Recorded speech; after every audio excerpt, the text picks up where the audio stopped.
Nadia Harlow had a rule about locked gates. She respected them, always, right up until the moment she did not. The gate was iron and old and badly in need of paint. A chain looped through its bars twice, with a padlock the size of a fist hanging at the center. Someone had fixed a piece of card to the chain with a piece of string, and on the card, in handwriting that leaned sharp and hard to the left, were 4 words, "Do not enter here." Not a polite notice. Not an official sign with a crest or a department name. Just those words, in ink that had gone slightly purple in the rain. Nadia stood 6 feet away from it and ate half a cereal bar and looked at it for about 40 seconds. Then she put the cereal bar in her coat pocket, took out her camera, and photographed the sign. She was 31 years old. She had spent the last 3 years of her life in archives and records rooms and dusty basements that smelled of old paper and damp stone, cataloging the histories of estates that their owners no longer entirely understood. She had a postgraduate qualification in historical documentation and a very particular kind of patience that people often mistook for calmness. It was not calmness. It was something that sat closer to the bone than calmness ever does. She was good at her job because she did not need things to be comfortable in order to keep working. She simply kept working, through discomfort and bad lighting and boxes that had not been opened in 40 years, with the steady application of someone who had decided a long time ago that the work was worth it. The Ashford estate had hired her in March through an intermediary firm in London. The brief was standard, a full audit of the family archive, which had not been properly catalogued since 1962, at which point whoever was responsible had given up somewhere in the middle of the Edwardian correspondence and simply stopped, leaving everything after 1910 in a state of organized chaos that had grown less organized with every passing decade. Nadia had been given a set of keys, a small office in the east wing of the main house with a window that looked west toward the grounds, and a note from the estate manager, a careful and unhurried man named Graham, saying that she could use the kitchen between 7 and 9 in the morning and between 5 and 7 in the evening, and that the northwest section of the grounds was out of bounds. The northwest section of the grounds was where the garden was. She had not thought about it particularly, not at first. She had arrived with her equipment cases and her laptop and 3 boxes of reference materials and had set up her workspace in the East Wing office with the efficiency of someone who had done this in many different buildings, and she had begun working from the earliest materials forward, which was always her preference. Start at the beginning. Build the picture chronologically. Do not jump ahead. She had a good view of the northwest wall from her office window if she leaned slightly to the left. What she could see was the top of a high stone wall, very old, with the tops of trees visible above it. That was all. The garden, whatever it was, kept itself inside those walls very efficiently. She noted it the first time she leaned to look, and then she did not lean to look again, because she had work to do and the garden was not part of it. That was what she told herself in March, in April, and through most of May. It was true until 3 weeks into the job, on a Thursday afternoon in the 3rd week of May, when she found the letter. It was in a box she had not been expecting to open that afternoon.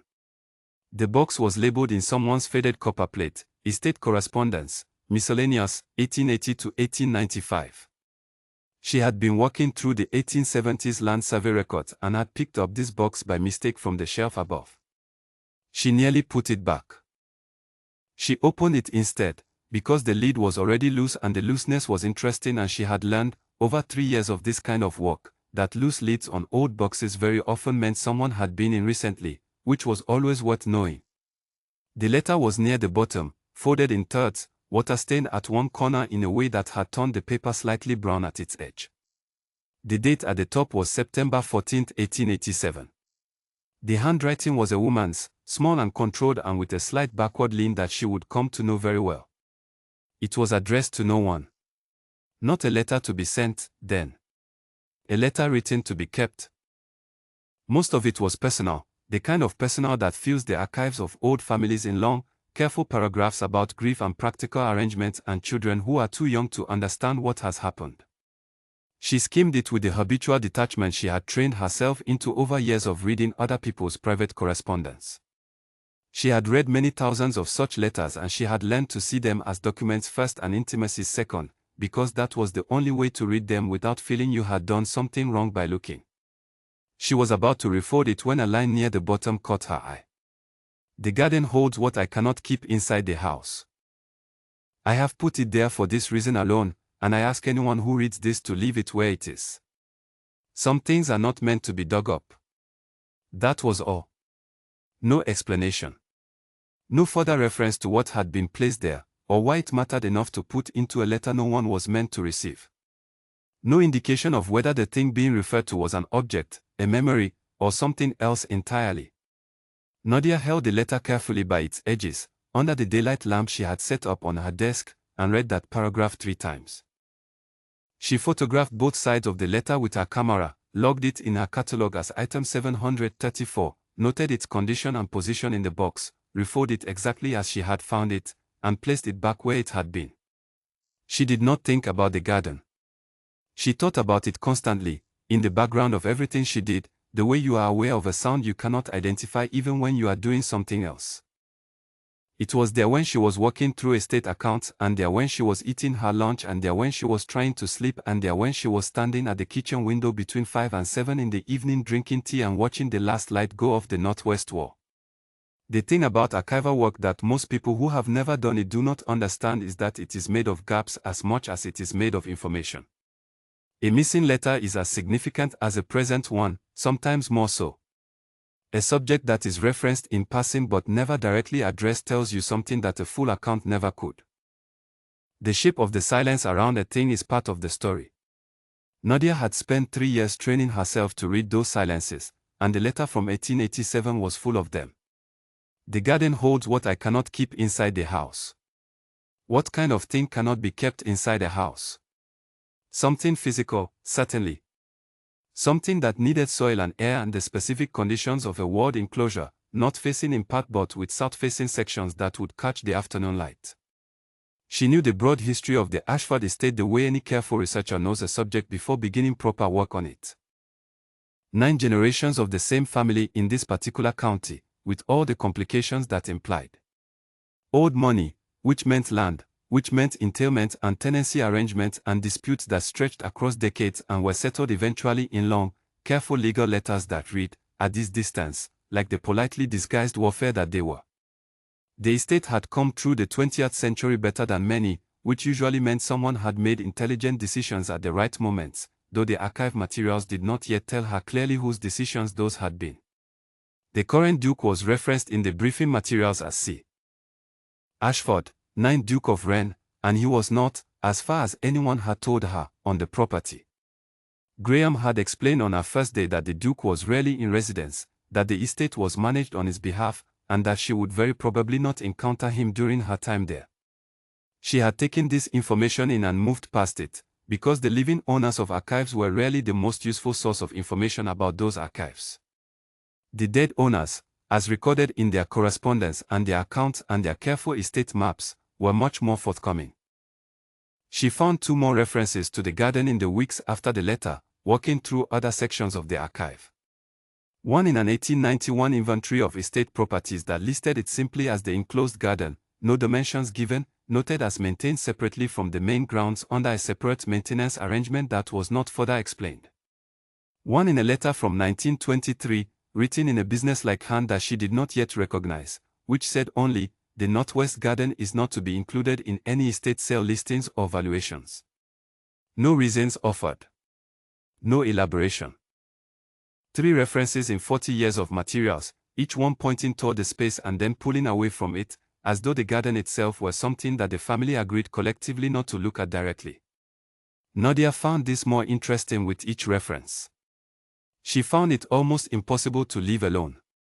On a Tuesday afternoon in late October, 6 weeks into the job, she walked out to look at the gate. She told herself she was going for air. She had been inside for 6 hours and her eyes were sore from the lamp and her back was aching from the folding chair she had been meaning to replace with something better for the past 3 weeks, and the light outside was the kind of thin, honest October light that says the year has reached the point where it is simply deciding what to let go of.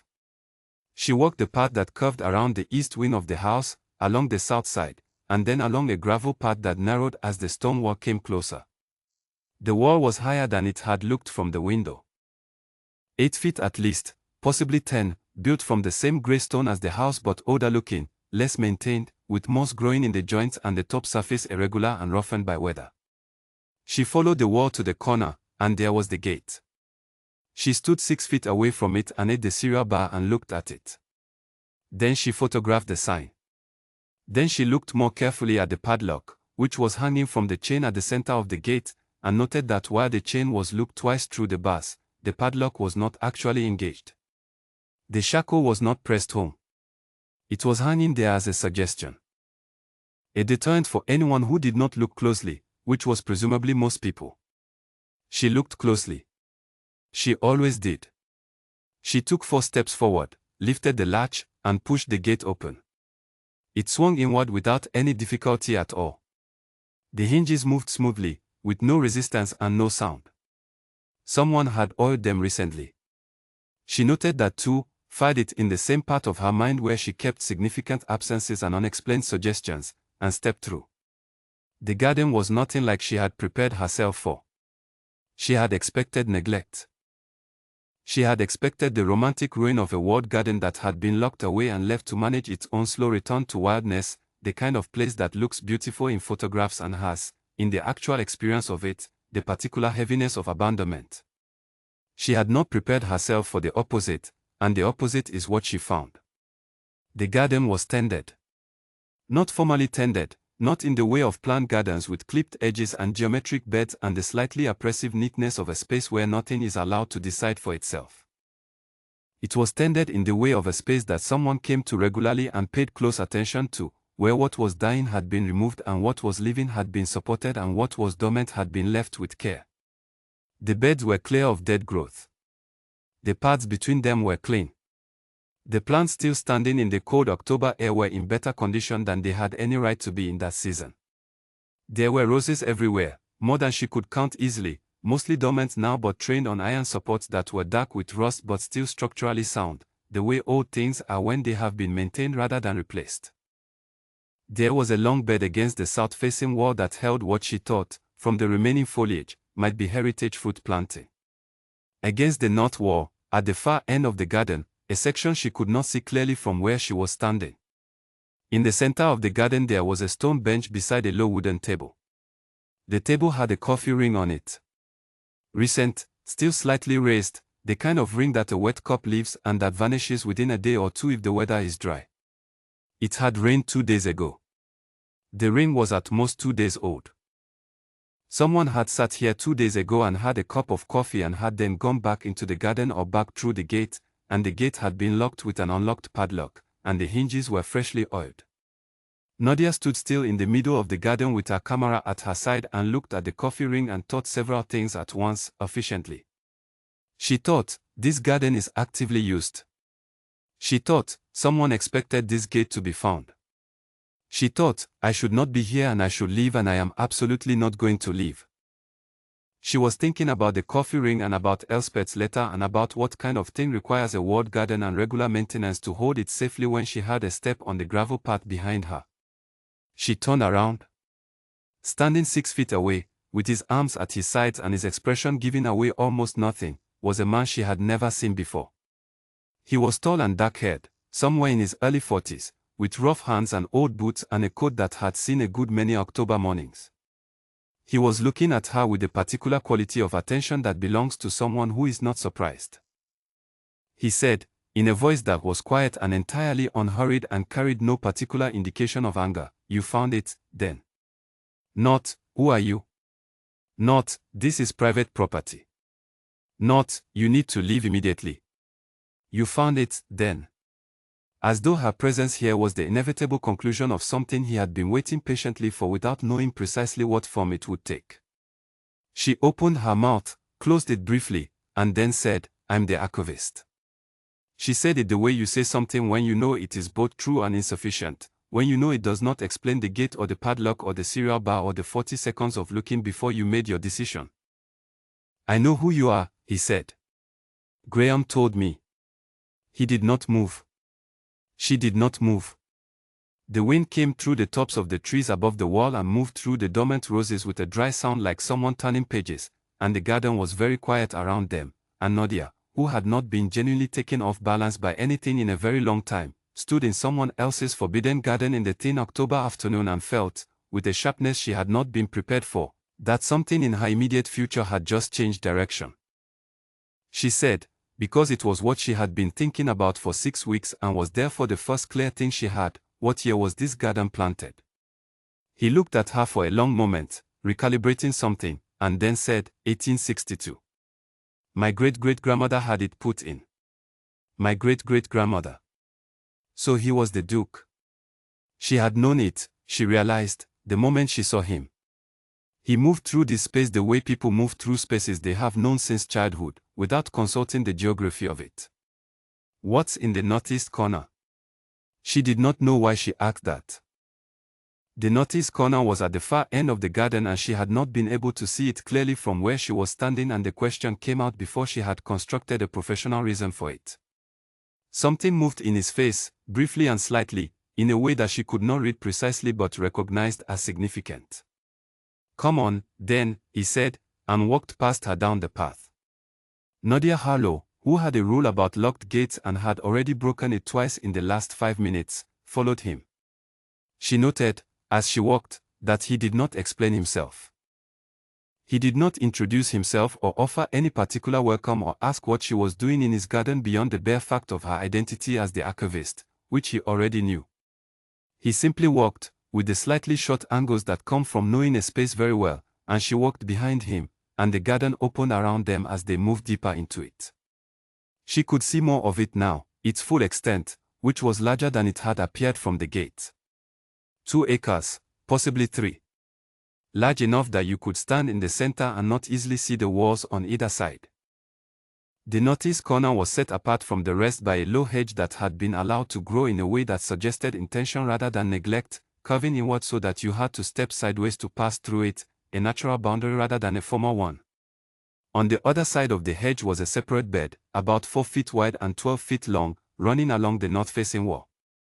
Against that wall, trained carefully on a system of old wire attached to the stone with rusted hooks, was a rose. She knew, the moment she saw it, that something was happening in her that was not entirely professional. It was a rose. One single established plant, old by the look of the base where the bark had thickened and darkened over many decades, trained up against a north-facing wall in a way that should not have suited it, because north-facing walls and climbing roses are not natural companions. Too cold. Too little light. The conditions were wrong in 3 different ways. And yet the plant was clearly alive, clearly maintained, and when she crouched down in the wet soil to look at the base of the stem, she could see the union point with absolute clarity. The slightly thickened band where 2 plants had been joined, the scar of an old surgery that had healed over so completely it would be invisible to anyone who did not know to look.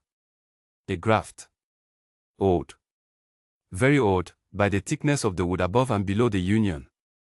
When was this grafted? She kept her voice completely level. She was very good at keeping her voice level. My great-great-grandmother did it herself, Callum said. He had come to stand a few feet back, giving her room to walk without removing himself from the space. The year my great-great-grandfather died. She was a botanical illustrator before she married into the family. She had been working with a particular variety for some years, and she grafted it onto rootstock she had brought from her own family's estate when she married. Nadia was looking at the plant with the specific intensity that comes from recognizing something you were not sure existed outside of written records. The characteristics of the scion, the upper grafted portion, were visible even in the dormant state. The cane color, the thorn formation, the way the lateral branches had been trained. She knew these characteristics. She had read about them in a footnote in a 19th century botanical inventory she had walked through 18 months ago, in a different archive in a different county, a footnote that listed varieties considered extinct. She said, "Do you know what variety the scion is?" He said, "I know what she called it in her papers. Whether it matches a recognized botanical classification I have never been able to verify." "What did she call it?" He said a name. A Latin designation she had read once, in that footnote, listed as the last documented specimen having been observed in 1931, presumed lost. She stood up from her crouch. Her knees were cold and damp from the ground. She looked at the rose and then she looked at him. That variety has not been officially documented as a living specimen since 1931, she said. No, he agreed. It has not. You never reported it. He said, some things are meant to stay where they are. She heard Elspeth's words in her own memory with a precision that felt like someone pressing a finger into a bruise. Some things are not meant to be dug up. She was standing in the garden that the letter had been about, looking at the thing the letter had been protecting, and the man in front of her was the great-great-great-grandson of the woman who had written it, and the whole structure of the archive she had been working through for 6 weeks had just organized itself around this corner and this plant and the specific quality of his stillness when he said that about staying. She said, the letter. September 1887. Who wrote it? He said, my great-great-grandmother. Her name was Elspeth. She was writing about this rose. She had been writing about everything she was afraid of losing, but the rose was the specific and durable form of it. She looked at the plant again. She raised her camera and took a photograph. Then another. She photographed the graft union and the wall behind it and the training wire and the way the light came into this corner from the south at an angle that suggested the walls around it were doing something complicated with the temperature. Her hands were steady. They almost always were. I need to come back, she said, to document this properly. I know, he said, as though these two were a fact about the future he had already arranged with himself. I'll be here on Friday morning. She walked back through the garden toward the gate, and the October light came sideways over the east wall and the dormant roses were dark shapes against it, and she went through the gate and did not close it behind her and walked back along the gravel path to the east wing. She went inside. She set her camera on the desk. She opened her laptop. She made a new subfolder titled Northwest Garden, Preliminary Documentation, and uploaded all 17 photographs she had taken, and then she sat and looked at the rose on her screen in the close-focused way that researchers look at significant things. She was not thinking about how he had said I'll be here on Friday morning, with the quiet assumption of a person who has already seen how this goes and is simply waiting for the other person to catch up. She was thinking about it without stopping. She opened the 1887 box again. She took out item 734 and read it in full this time, the whole letter, not skimming. Elspeth Ashford had written it in September 1887, which was 3 months after her husband died in June of that year. She wrote with the precision of someone who is keeping herself together through the act of setting things down clearly and in order.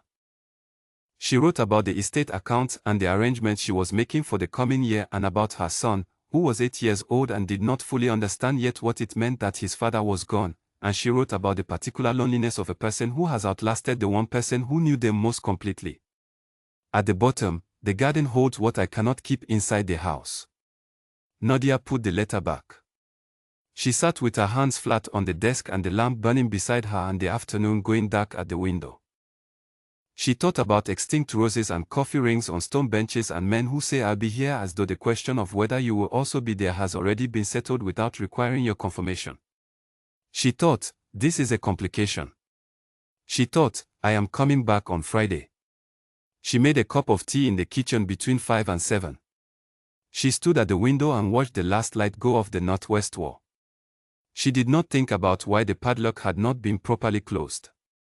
She thought about it the entire time she was not thinking about it. Friday came with cold air and the particular stillness that sits on old country estates in October as if the land itself is deciding what it will carry into the winter.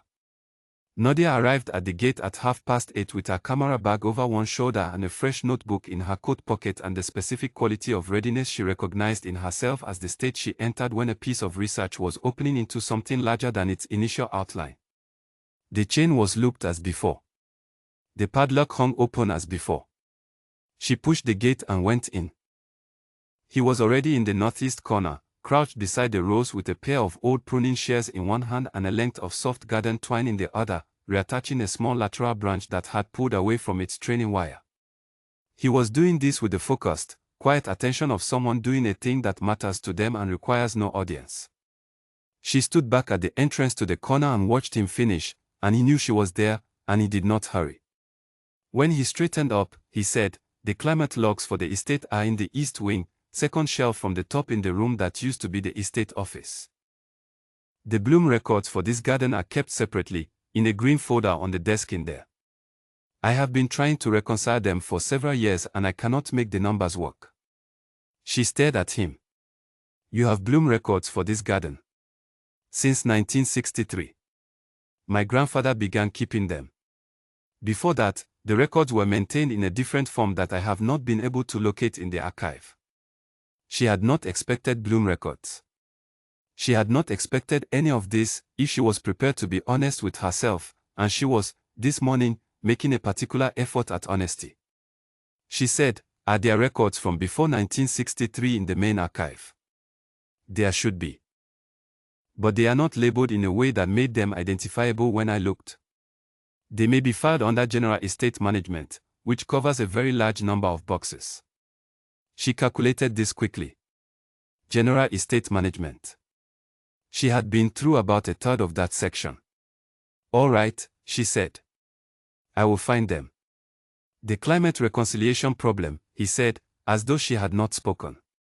The bloom record showed the rose in this corner flowering consistently in late May to early June across 60 years. The climate logs for the main estate show average temperatures in May that are insufficient for that variety to flower reliably, even taking into account the shelter of the walls. There is a 3-degree discrepancy that I cannot account for. She looked at the corner. The northeast corner of a walled garden, with the south-facing main section presumably generating its own microclimate through stone thermal mass and the greenhouse effect of the walls, but the northeast specifically, which was the coldest and darkest corner by definition. 3 degrees warmer than the estate logs. Every May. For 60 years. That's genuinely unusual, she said. Yes, he said. Come and look at the logs. They walked through the garden and into the house through a side door she had not used before, along a corridor that smelled of old wood and something faintly mineral, and then into a room she had catalogued on her initial survey but had not yet walked through in detail. The old estate office, a square room with high shelves on 3 walls, a large desk under the window, and the particular quality of settled accumulation that rooms acquire when they have been worked in continuously for a very long time. The green folder was on the desk exactly where he had said. The climate logs, in 3 large bound volumes, were on the second shelf from the top exactly where he had said. She opened the folder and the first climate volume together on the desk and began cross-referencing dates, and the problem became immediately apparent. It was not a small discrepancy. It was a persistent and consistent pattern across 6 decades that had no obvious explanation. The bloom records showed the northeast corner rose flowering in late May or early June every single year, with 3 exceptions. The climate logs showed that the temperatures required for that flowering consistently were not present in the main estate data. 3 exceptions. She noticed that before she noticed almost anything else. 3 years when the rose had not flowered. She noted the years without yet looking at what had happened in those years, because that was how she worked, collect the pattern first, then examine the exceptions. She said, mostly to herself, the stone thermal mass in the northeast corner is doing something unusual. The angle of the walls might be creating a heat accumulation effect that doesn't show up in the main estate measurements. That is what I believe also, he said. He was standing on the other side of the desk, looking at the same columns of numbers, and he leaned forward slightly to point at a figure she had already been examining, and as he did, his hand came to rest on the page 2 inches from her hand. She was aware of his hand. Specifically and precisely aware of it in the way that you are aware of something close to you that you have chosen not to look at directly, because looking at it directly would require you to decide what it means. She kept her eyes on the numbers. She had become very practiced at keeping her eyes on things she had chosen to look at. The 1987 entry, she said. There is a 3-week drop in late June that extends into July. The bloom record for that year shows no flowering. She said it in the same tone she used to report any other data point, and she watched his face from the corner of her eye and saw what she had expected to see and had been careful not to look for, because she had not been looking for it. Something in his face went still in a particular way. Not the careful steadiness she had come to recognize as his default. Something that had moved behind the steadiness. He said, I noticed that. She did the arithmetic without meaning to. 3 exceptions. 1987 was one of them. 8 years ago was when he had put the table by the stone bench. The table with the coffee ring on it. The table he had placed there at a specific moment that she could calculate from the information he had given her without meaning to. She said, the climate instruments for that year may need separate consideration. It was a neutral and professional thing to say. It was, she recognized, also a kind thing to say, and she was not always sure of the difference between kindness and avoidance, but she was fairly certain that this instance was both and that being both was all right. He looked up from the page. They looked at each other across the desk, with the green folder and the climate volumes open between them, and the old estate office held them both in it with its particular quality of accumulated time, and whatever it was that had been in the room for the past several minutes pulled back slightly, not gone but rearranged, and she was grateful for it and she thought perhaps he was too. He moved away from the desk. He went to the window and stood with his back to her, looking out at the grounds. She turned the next page in the climate volume and kept walking. At some point he left the room and came back with 2 mugs of tea and set one at the edge of the desk without interrupting her, and she drank it without looking up, and the room was quiet in a way that was not uncomfortable. Walking quiet. The specific quiet of 2 people in a space doing separate but related things, the kind of quiet that takes time to arrive at and is not usually available to people who have only recently met. She worked for another hour and a half. When she closed the folder and the climate volume, it was past noon and the light through the window had shifted. She said, I need to go back through the General Estate Management Archive for the garden records. And I would like to run a more detailed microclimate analysis on the northeast corner, which will require some additional equipment. He turned from the window. That's a significant amount of additional work. I know. She picked up her camera bag. The rose in the northeast corner. Does anyone outside this family know it exists? No, he said. And I would like to keep it that way. That becomes complicated if I include it in my archive report, she said. Which I will be required to do. I know, he said, and the way he said it was not a request or an instruction. He was placing something in her hands and letting her hold it. The decision. The weight of it. He was doing this with the same quality of attention he brought to the rose and the pruning shears and the careful maintenance of a space that had been in his family for 160 years. He trusted her with it. She was not entirely sure she had asked for that trust, but she found that she was holding it regardless. She walked out through the house and along the corridor and out the side door, and her boots crunched on the gravel, and she kept her face level and her pace even until she was back in her own office with the door closed. Then she stood in the middle of the room for a moment, very still, the way you stand when you have walked into something that is larger than you thought it was going to be and you are deciding whether to step back out or go all the way in. She went back to her desk. She opened her laptop. She made a new document. She was not thinking about the 2 inches of space between his hand and hers on the climate log page. She thought about it without stopping.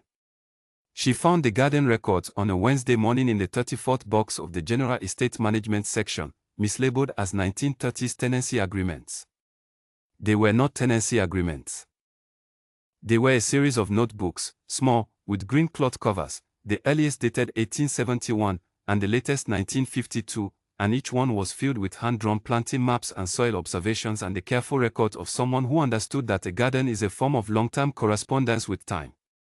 She sat on the floor of the archive room with the notebook spread around her and read them for 3 hours. She forgot to eat lunch. She forgot to stand up and stretch the way she was supposed to every 45 minutes because her back had a tendency to seize if she did not. She forgot all of it because Elspeth Ashford, dead since 1902, was talking to her in green ink in small controlled handwriting, and she was saying things that Nadia had not expected. Elspeth had been systematic in a way that impressed her. The planting maps were detailed and accurate, showing the bed layouts in a way that Nadia could cross-reference against what she had seen in the actual garden, and the correspondence was close. The south wall fruit planting was later, as she had suspected. The original beds were all rose beds, organized by type and by flowering period, with notes on origin and parentage that were the work of someone with serious botanical training. The soil observations included pH estimates made with a precision that suggested Elspeth had understood chemistry as well as horticulture. The northeast corner appeared in the first notebook from 1871 as a problem. Too cold. Insufficient light. Unsuitable for the varieties she had tried. Elspeth had noted 3 failed plantings in that corner over 2 years, and then in 1873, a different kind of entry. A graft. A careful description of the process, the rootstock she had used and why, the scion variety she was working with, its characteristics, its history, and the reasons she believed it might survive here if the union took and if the corner's unusual temperature properties, which she had begun to notice and record, proved sufficient. The graft had taken. Elspeth had noted this in July of 1874 with a brevity that suggested she had been afraid to write about it too enthusiastically in case she was wrong. The new growth is holding. That was all. As if writing more would tempt whatever it was that made good things fail. The rose had flowered for the first time in May of 1879, 5 years after the graft. Elspeth had given it a name that day. She had found the word in a Gaelic plant glossary she had been given by a botanist she corresponded with in Edinburgh, and she had written it in the notebook in large letters that were the only large letters in all the notebooks she had kept. The one that stays. That was the translation she had noted beside it. Nadia sat on the floor of the archive room and looked at those large letters and felt the specific quality of recognition that comes from finding in someone else's past the exact shape of something you have been carrying in your own present. She photographed every page of every notebook. 83 pages across 9 volumes, covering 31 years of the garden's life. She logged them as items 856 through 921 in her catalogue, with detailed condition notes and cross-references to the other materials she had already logged. She was precise. She was always precise. It was the one thing she trusted about herself consistently. When she was done, she put the notebooks back in their box, put the box back on its shelf, and went to sit at her desk. Through the window, she could see the top of the northwest wall. Behind that wall, in the northeast corner, the rose was dormant for the winter, the way it had been dormant every winter for 150 years, and would be alive again in May as it always was. The one that stays. She picked up her phone and sent a message to Graham. Would it be possible to have access to the estate office again this week? I have found materials that require cross-referencing with the climate logs. Graham replied within the hour, of course. Callum says Thursday morning works. She looked at the message. Callum says. Not the office is available. Callum says Thursday morning works, which meant Callum was specifically involved in the arrangement, which meant he had been waiting for her to ask, which meant the efficiency of that particular response was not accidental. She typed, Thursday works. Thank you. She put her phone down. Thursday morning. She knocked on the estate office door at 9, which she had not done before, and heard him say come in, and went in. He had found something in the 2 days between their last meeting, a set of temperature records from the mid-1940s, handwritten on graph paper, wedged into the back of a folder that was not related to the garden at all and had presumably been misfired at some point after the Second War. He had them laid out on the desk when she arrived, alongside the green folder, and he had a look on his face that said he had been thinking about the problem between visits. She pulled out her notebook with the summary of Elspeth's temperature notations and put it on the desk beside his graph paper records, and they looked at the combined materials together, and she said, if Elspeth's estimates are close enough to be directionally useful, and if your grandfather's former records from 1963 can be read back through the 1940s data you found, then we have something close to a continuous temperature picture for this corner going back to Elspeth's first systematic observations in 1875. Whether Elspeth's estimates are close enough is the question, he said. She was not using instrumented measurement. She was recording by observation and experience. She was a skilled botanical illustrator with significant training in plant science, Nadia said. Her estimates in the notebooks show a consistent internal logic across 30 years. That kind of systematic observer is more reliable than people assume. She might have been systematically wrong in the same direction. She might, Nadia said. But look at this. She turned to the page in her notebook where she had recorded a temperature notation from the 1884 volume, a specific week in August that Elspeth had noted because a late-season heatwave had affected the flowering of a different bed. She records an estimate for that week of late August 1884. The village station records from that same week, which I found in the county archive 6 months ago while working on a different project, show a reading within 0.3 degrees of what she estimated. He looked at her notebook, then at the climate volumes, then back at her. One data point. One verified data point, she said. Which supports treating the rest of her estimates as reliable within a reasonable margin. A directional reading is not the same as a precise record. No, she said. But for this analysis, direction is what matters. The question is not what the exact temperature was. The question is whether this corner was consistently anomalous relative to the main estate, and by roughly how much. For that, directional reliability is sufficient. He looked at the columns of figures in front of them. He was standing on the other side of the desk and she was on this side, and they had been going back and forth for about 20 minutes with the clean, focused energy of two people who think in similar ways and enjoy disagreement of this particular kind, where the goal is a better understanding rather than a victory, and she had noticed this about him on the previous visit and had not allowed herself to examine it too closely. He said, "All right. Directionally useful." "Thank you," she said. He looked at her. "Don't be pleased with yourself." "I'm not," she said, and she was, slightly, and they both knew it, and something happened in the room that was lighter than what had been there before. She went back to the figures. She was working through the August 1884 data and thinking about the alignment with Elspeth's notebook entry, and she had her right hand on the page and was tracing a column of numbers with one finger, when he leaned forward to point at a specific date entry she had not yet reached. His hand came to rest on the page.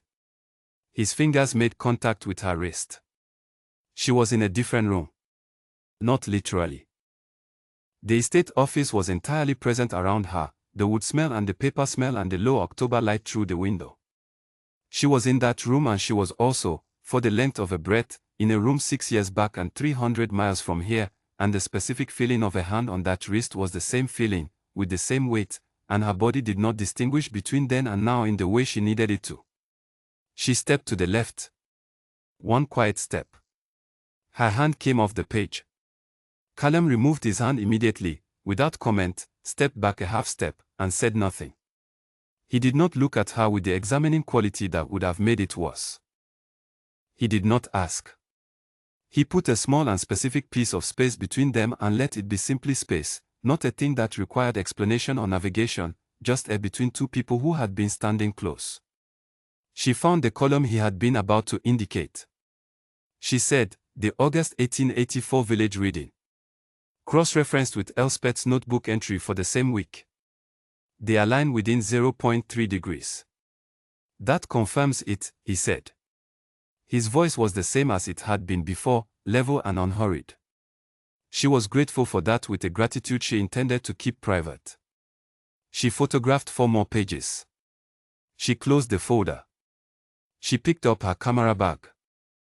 She walked to the door and she was almost through it, and she made the mistake of pausing, because the light through the window was falling on the desk where the green folder sat and on the chair beside the window where he had moved to and on the room in general, and she thought about a man who had been sitting in this room for years, looking at climate data that would not reconcile, and she thought about Elspeth's notebooks and the name she had given to the one thing she had made that she trusted to outlast her.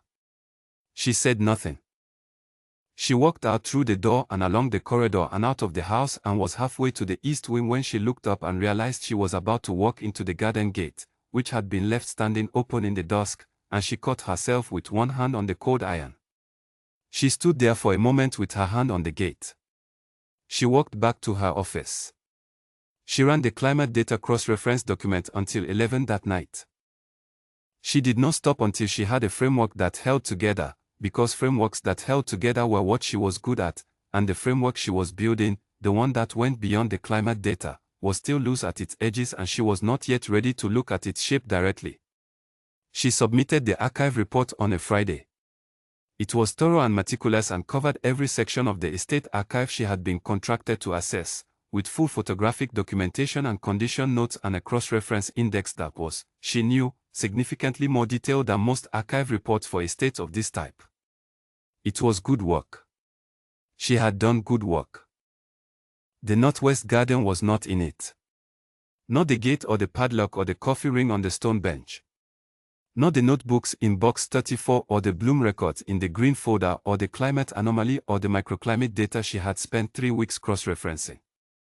Not Elspeth's letter, item 734, which was logged in the general catalogue but without the context that would have told anyone reading the report what it meant.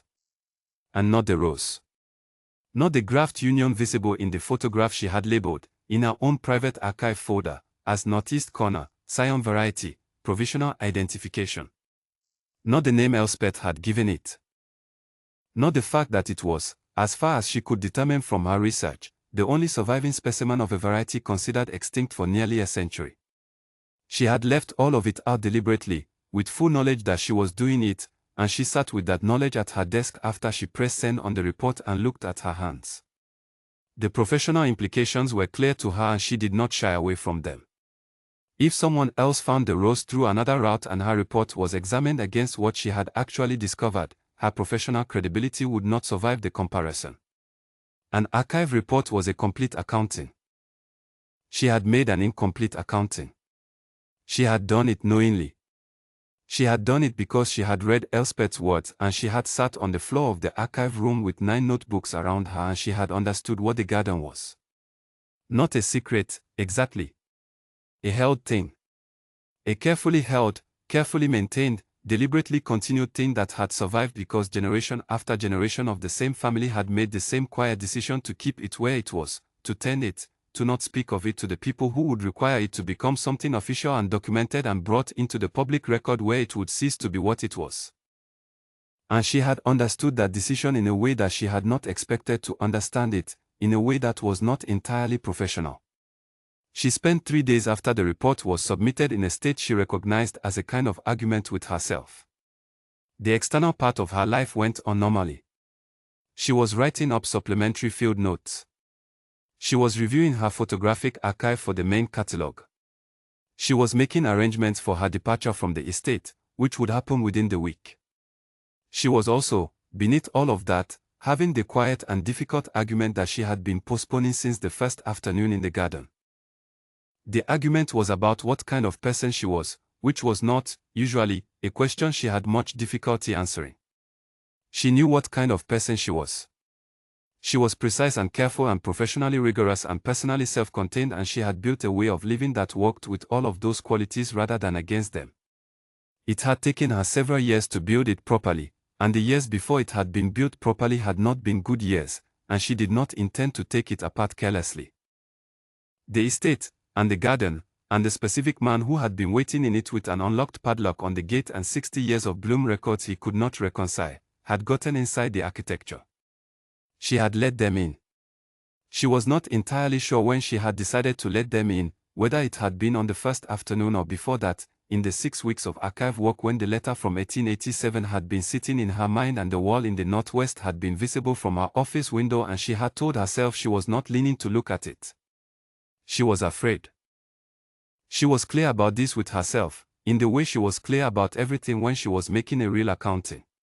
She was afraid in the specific way that she had learned was the most important kind of fear to pay attention to, not the fear of something bad, but the fear of something good, the fear of wanting something that you might not be able to sustain, the fear that the very particular quality of a thing might be damaged by your desire for it to continue.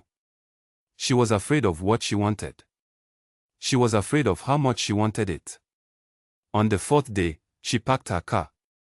She packed it in the morning, systematically and without drama. Archive materials in their proper folders. Camera equipment in the padded case.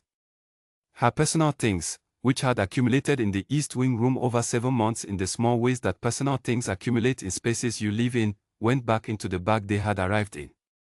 She left the office clean and left her key on the desk. She drove the car out of the courtyard and along the main drive toward the road. At the point where the drive curved toward the main gate, there was a fork that also led to the northwest. She had driven this fork many times over 7 months without thinking about it. She drove it now and brought the car to a stop beside the garden wall and turned the engine off. She sat with both hands on the wheel and the clock on the dashboard showing the time passing, and thought about the padlock that was never locked, and thought about the coffee ring on the stone bench that was at most 2 days old on the October afternoon when she found it, and thought about "I'll be here on Friday morning," said on the first day with the quality of a fact about the future rather than an invitation. She thought about 60 years of Bloom Records and a woman in 1879 who had spent 5 years waiting to find out if the thing she had made would survive, and on the day it flowered had written its name in letters larger than any other letters in all her notebooks. She thought about stepping left in the estate office and the space he had put between them without asking why. She turned off the engine at 11 minutes past 9 in the morning. She looked at the clock and saw 11 minutes had passed, and got out of the car and locked it and walked back along the wall toward the gate. The gate was open. Actually open, standing a foot wide, the chain loose, the padlock not even hanging in position.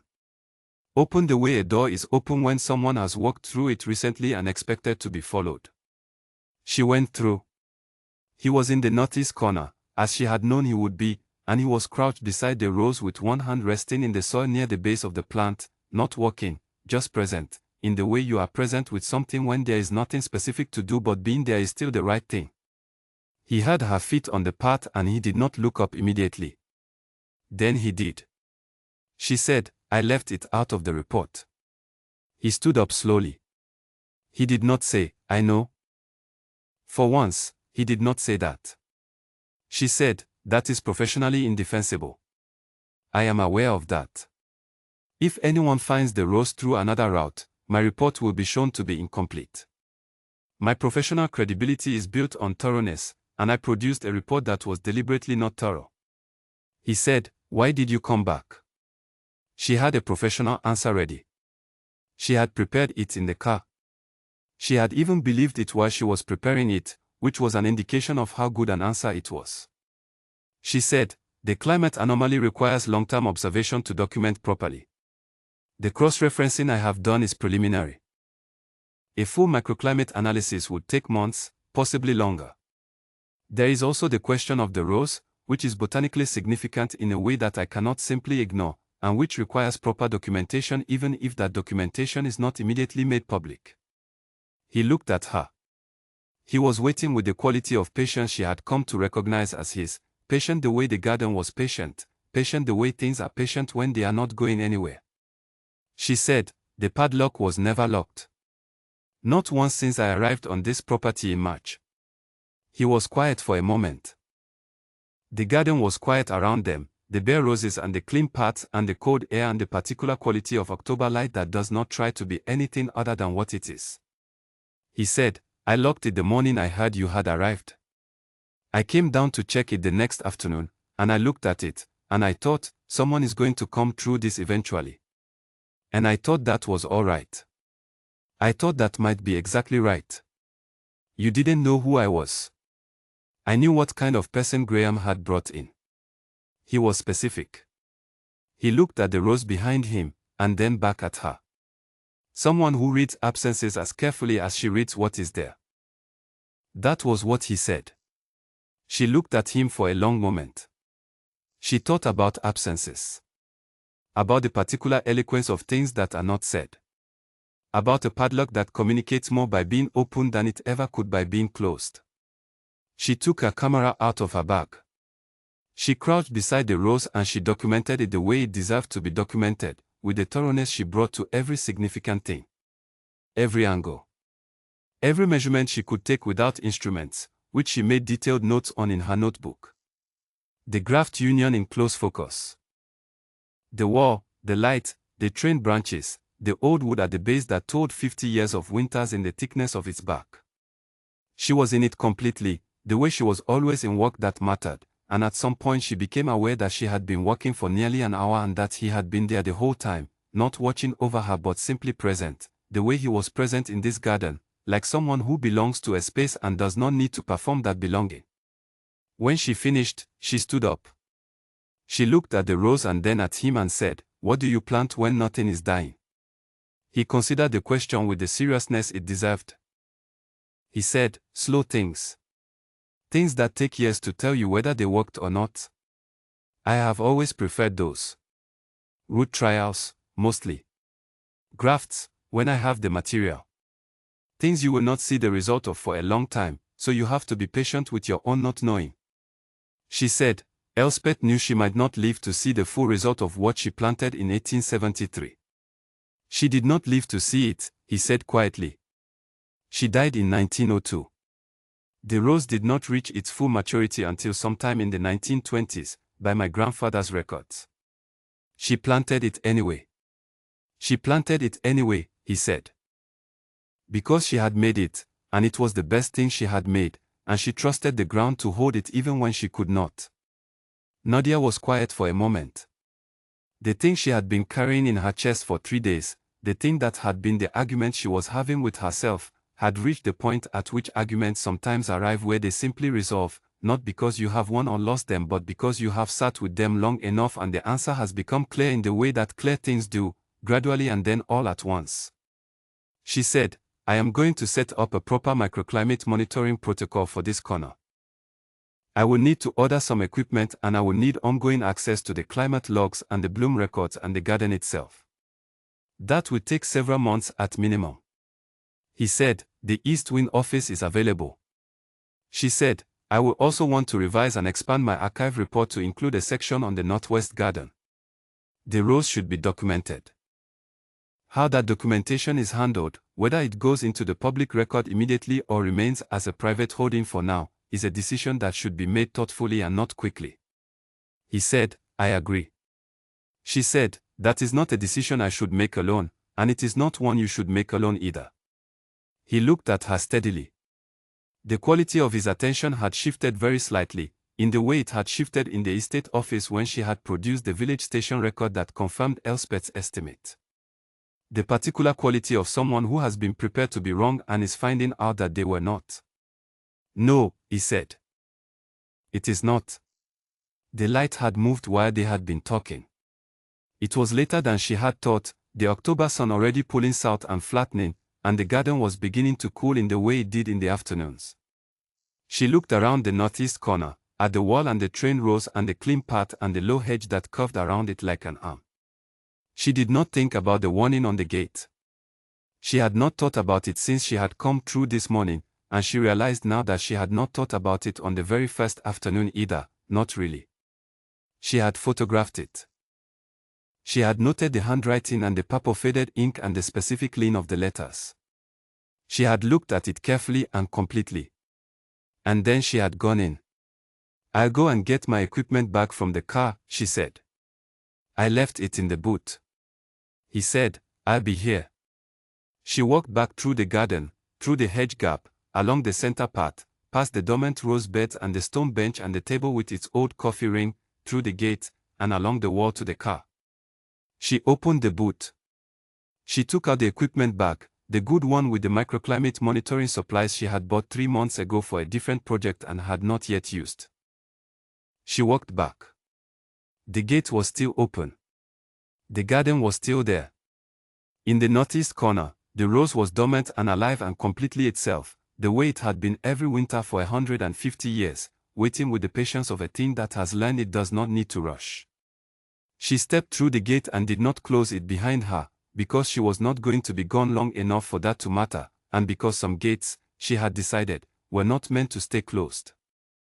She walked back toward the northeast corner with the equipment bag over her shoulder and the afternoon light going gold on the stone, and she thought about slow things, about things you plant without knowing if you will live to see them reach their full size, about the particular kind of patience that is not the same as waiting but is instead the decision to keep attending to the ground even when you cannot yet see what is growing. Some things are not meant to be dug up, Elspeth had written in September of 1887, 3 months after the worst thing she had survived. She had meant it as a protection. She had meant, leave this alone. But she had also, Nadia thought, meant something else. Something that only becomes clear when you have stood in the garden yourself and looked at the thing that had survived there for 150 years in the wrong corner, in the wrong light, in conditions that should not have suited it. Some things are not meant to be dug up. Some things are meant to be left in the ground, tended, attended to, trusted to the dark and the season and the slow accumulation of warmth that no climate instrument will ever fully account for. She went through the hedge gap into the northeast corner. He looked up from where he was walking, calm and unhurried, exactly as she had known he would be. She set down the equipment bag and took out the first instrument. She found a good position for it against the north wall, where it would capture the anomaly at its most consistent, and she began to set it up, working with the focused care she brought to everything that was going to need to hold up over a long period of time. The garden was quiet. The rose was there. The afternoon was moving toward its end in the way that October afternoons move, without drama and without apology, and the light was exactly itself, and Nadia Harlow walked, and the man who had been waiting in his garden with an unlocked gate and 60 years of records he could not reconcile was there beside her, and they were both very precisely where they had been going for a long time without quite knowing it.